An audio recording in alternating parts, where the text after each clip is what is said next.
Okay, so I thought I'd do something different for a presentation because everybody says, well, I make this and I make that, and I organize this way and organize that way.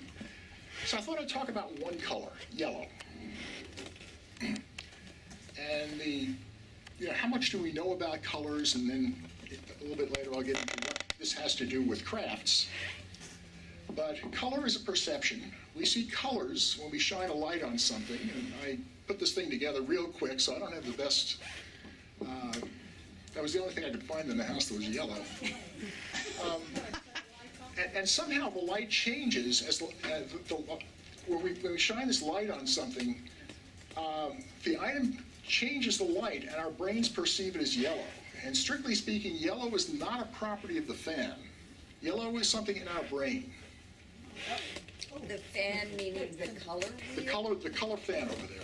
The little fan that I tried to take a picture of real fast. I see. Hold up, sweetie. Early on, Isaac Newton discovered that if you shine sunlight through a prism, the prism breaks up light into a spectrum. And this was early science in color. We'll go to the next. And we can spread the spectrum out, and these are called spectral colors: red, orange, yellow, green, blue, violet. These are the colors that make up white light. And next, and yellow is one of the colors of the spectrum. We can specify light as having wavelengths. That's just a technical thing, but we can specify a number for light, basically, without getting into the details of what it is. And we can say, next, that if we shine white light on something and it reflects back that part of the light, which is only 750 nanometers or yellow, we perceive the item as yellow. So far, so easy, but it gets harder from here. Okay, next experiment. By the 1920s, people looking into human vision thought very strongly that the human eye had 3 different color sensors, and they did some experiments to confirm this. And in 1931, the International Commission on Illumination conducted an experiment, and they displayed colors for volunteers and asked them to match the color with 3 very, very narrow beam spectral colors of red, green, and blue. And they discovered that you could take any of the colors of the spectrum and you could create them with a combination of these 3 colors with a slight hitch. Red has to be negative. If anybody wants me to explain this after the lecture, I'll do it. It's pretty complicated, but it's quite interesting. It has some interesting results. So these are the 3 colors that they use, and they could create any colors of the spectrum by doing this. Next. And they discovered that you could make the perception of yellow by mixing red and green light. And now, So the red you say has to be negative. Negative what? I mean, what is negative? Good question. What is negative red? There, and so what they did was, in trying to match the 3 colors, that they couldn't add enough red from the 3 colors to match the other color. So they added the color red to the original color. So mathematically, you could describe this color as a negative value for red and a positive value for blue and green. But that created problems for computation. Mathematically, there's no problem with that at all. Conceptually, there's no problem at all. People were working before computers, and when you had negative numbers, they made mistakes. So we have the additive primaries. And we can say if we take red light plus green light, it looks yellow. And next.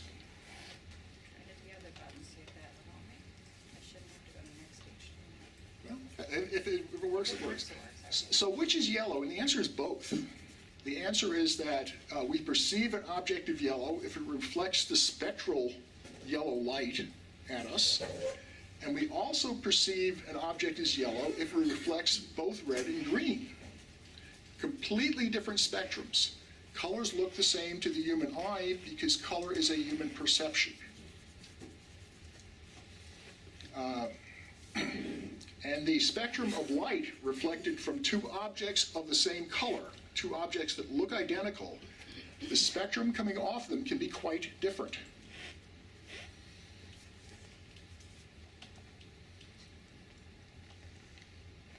And here are three spectrums from nature for a banana, a dandelion, and a lemon. These are natural things. These have a little bit of blue in them and a little bit of everything, but they look yellow. And the question is, why do these things all look yellow, and what are the consequences of it? So we'll go next. Okay, and we have an unnatural yellow that I just thought I'd throw in here. And this is a day-glow yellow, and this is because certain elements will fluoresce. You can take the blue light, which has more energy than the yellow light, and when it hits the paper, it doesn't get reflected off as blue. Some of it gets emitted as yellow. And your eye sees the brightness of the yellow as being something quite unnatural. Because it compares it to the white of the white paper that it sees, and the yellow is just too damn bright. And these are the day-glow colors. So we have 4 examples of yellow. And next. And why are all these perceived as yellow? Okay, and the answer is the experiment said the eye has 3 different color receptors called cones. And they're sometimes referred to as blue, red, and green, which is incorrect, because if you look at the ones that are colored red and colored green, they're really sensitive to all colors. These 3 senses are different parts of the eyeball.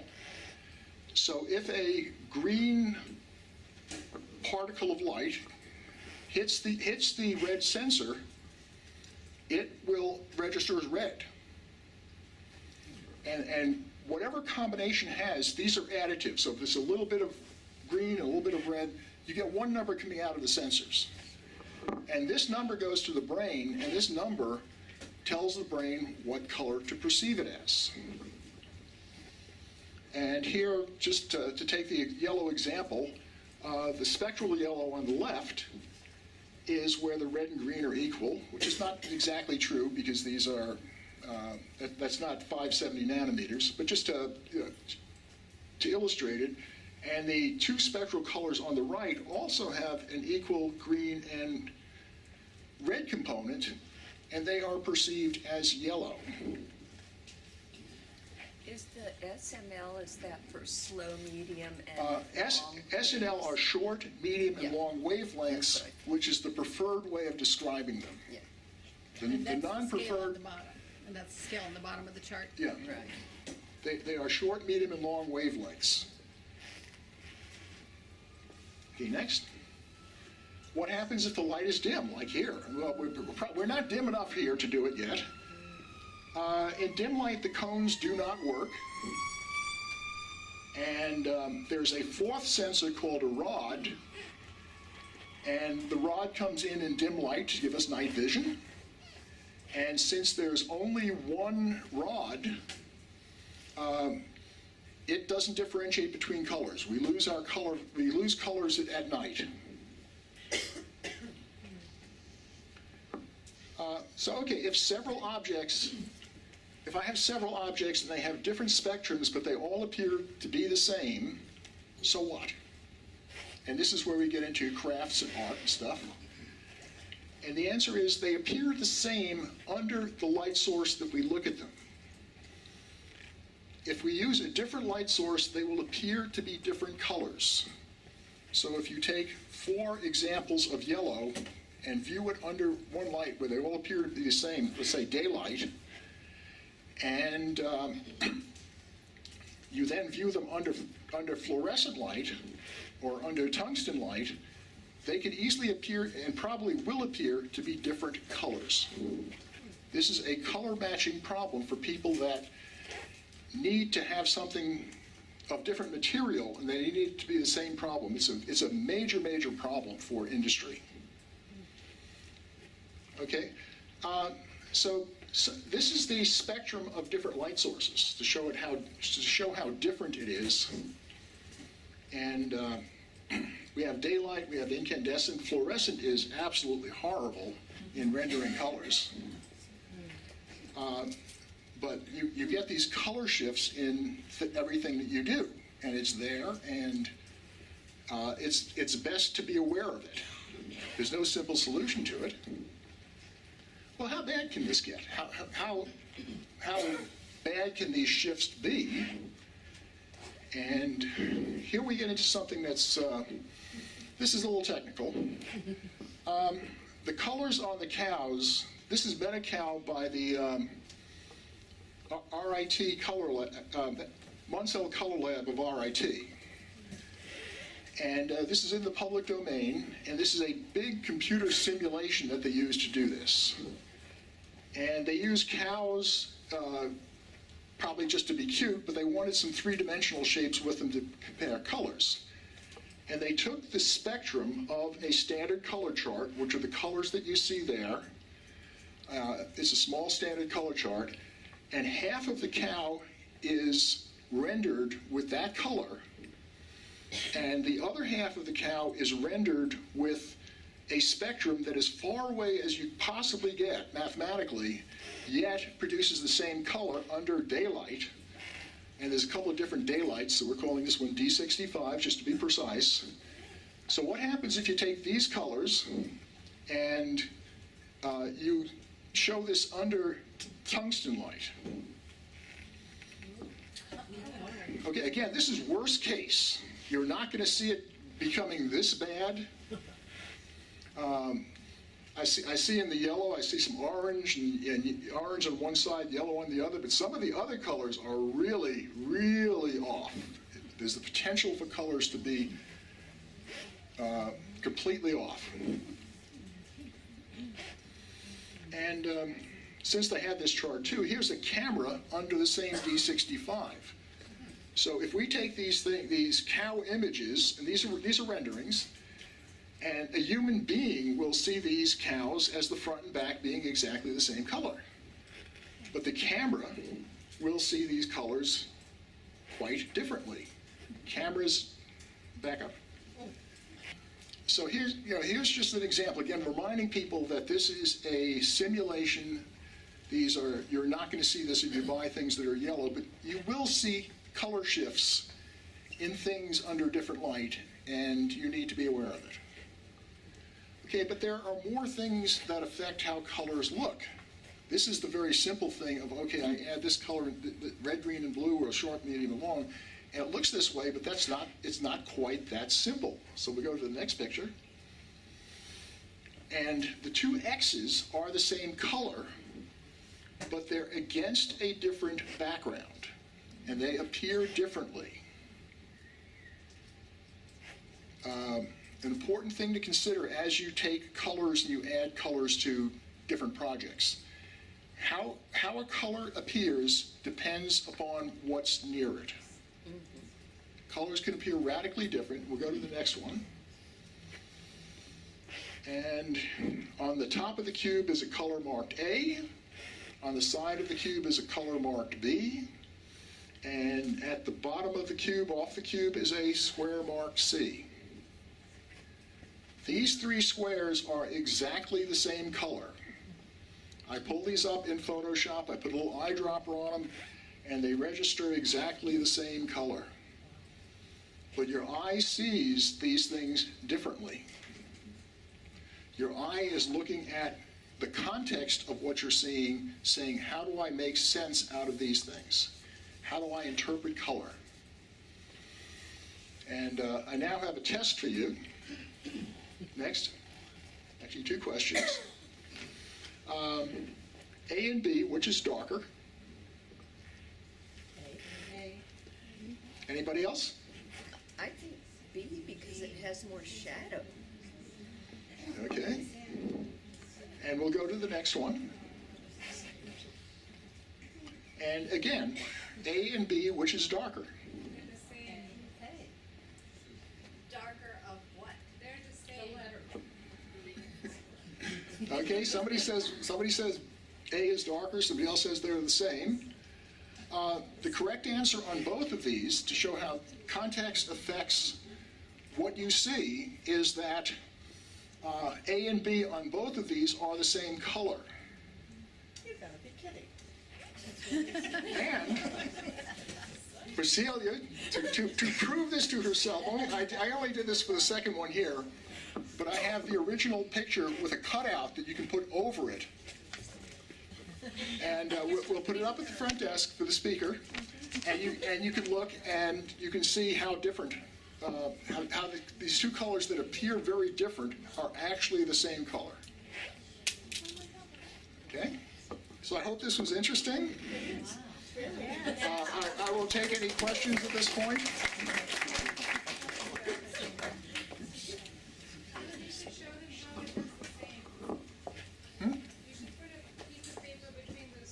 Yeah, where the shading is and you can highlight. I tried that at home and it didn't work very well. So I just made the two cutouts, but yes. We'll turn the lights back on and show the cutouts. Can we have the rest of the lights? Solder? We need all the lights, sweetie. Wait till the lights all come up. Okay. Turn it on. Actually, just fold the paper back so you can only see the A and B blocks. Okay, so if I take this and I cover Oh, there you go. this, they're the same. Oh my gosh. Because Interesting of the illusion. white. Yeah.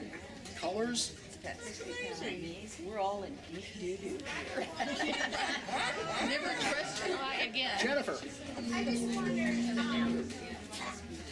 how different, and it could be it's totally different, but if you had pigmented colors, I think a lot of. No, this is, he's not talking about he's talking about additive colors with light. Okay. I'm talking colors in general. But with pigment, colors don't make those colors. You mix yellow, With pigments, blue, you can and make red, it goes black. Primary is red, Yeah. yellow, and blue. Yellow is a primary color. I know, Pigments. but you're talking about light. This whole thing was about light. Primary color colors of light is different from primary colors. Primary colors of light are different the way they add than the colors of pigment that subtract. And this But you have exactly the same phenomenon. You have something that is painted, for instance, and the painter paints it in one particular light. If he displays it in another light, it's going to be slightly different. The colors will shift. Jane. Yeah, I just wanted to mention, if anybody came last month, my color game shows that. If you put one color, the red in the something or other, and then the something or other in the red, it's totally different. Well, yeah. And, anyway, that's one thing. And the other thing is that if you have, when you're sewing, and if you don't have the right color thread, and if you mix, or if you go slightly darker, you make it blend, because the eye will do the blending. So you put the bobbin as one color, and the other green another color, and you play games with your eyes. Yeah. Liz? This is the first time I did a show in Expo. I put stuff out, what have I done? My Raggedy Ann and Andy's, their aprons and the white ribbon juicy and it was the lighting, it had to be that. Yes. Yes. Fluorescence. Does someone who's colorblind, is that looking at things in the negative red? No, someone who's colorblind has, colorblind is a common misconception. All of us have 3 color sensors, except possibly some women have 4, and we don't understand that. Yeah, I understand that. There are many people that only have 2, and they will see colors differently than we will see them. They will look at colors, and the people that only have one, they see a monochrome. They don't have any, they're like night vision all day. Is black a color? Hmm? Is black a color? Yes. Black is a color under some definitions, and under these definitions, it is a color. Bill? I gather that those tests in the 20s and 30s led to the tests for color blindness. Where they give you a picture, and if you can read the numbers on it, you've got the right number of colors. Yeah, actually figuring out the human response is still not exactly there. We kind of have a consensus that we think this is the way it works. But it's a tricky thing to do. Unfortunate that I see the patterns they want you to see. It depends on which sensor you're missing. Okay, anyone else? A while back, there was a big to-do about a dress on TV.